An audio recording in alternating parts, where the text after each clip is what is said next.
Now the 11 disciples went to Galilee, to the mountain to which Jesus had directed them. And when they saw him, they worshipped him, but some doubted. This is the second week of making disciples.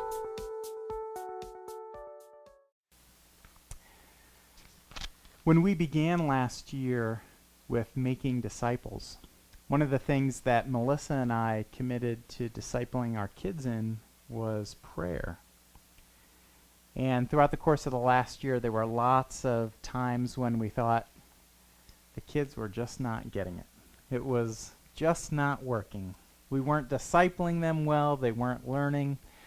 But this past week we had 3 instances which really encouraged my wife and I in how the kids were learning the work of piety, of prayer. And this is not to build our kids up, because they still make a lot of mistakes. We make a lot of mistakes.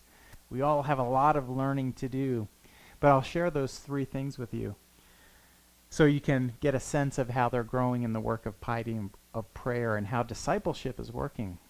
One instance was my wife, and I don't remember the situation, but it was probably late at night, working on homework. The kids this year, Caleb comes home with about 5 hours of homework each night. And she was getting very frustrated and upset.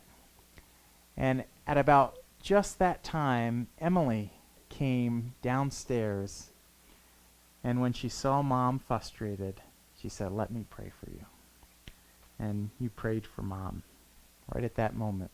I had an instance where on Thursday night of this week, I was feeling really sick.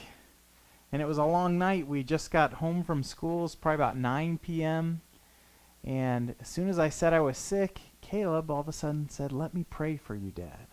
And right in the back seat of the car, he prayed that God would heal me and make me feel better. And then yesterday, we were out painting the deck. And the instructions on the can of paint say, no rain for 24 to 48 hours after you paint the deck. And anyone who knows Colorado weather around this time of year knows that you can expect a thunderstorm about every day around 4 o'clock. And I shared that with Annie as a concern of mine. And right there, while we were painting the deck, she stops and she prays to God that it would not rain and ruin our deck paint.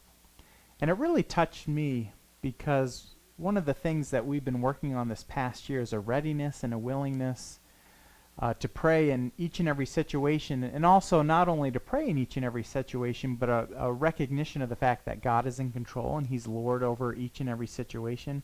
And so often we're so content just to go about our business and to do what we're doing, but each of the kids in those situations took the time to pray, recognizing that God was in fact in control. And so the challenge I have for each of you this week, this month, is to disciple someone. And one of the ways in which you can disciple someone is in prayer. You can do that when you're out at a restaurant, praying before a meal. You can do that in a b-boy dance class. Disciple someone in prayer. Disciple someone in worship. And Jesus came and said to them, "All authority in heaven and on earth has been given to me. Go therefore and make disciples of all nations, baptizing them in the name of the Father, and of the Son, and of the Holy Spirit, teaching them to observe all that I have commanded you. And behold, I am with you always, to the end of the age."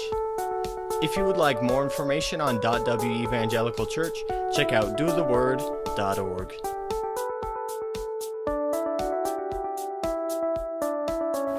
Hear the word, do the word. .W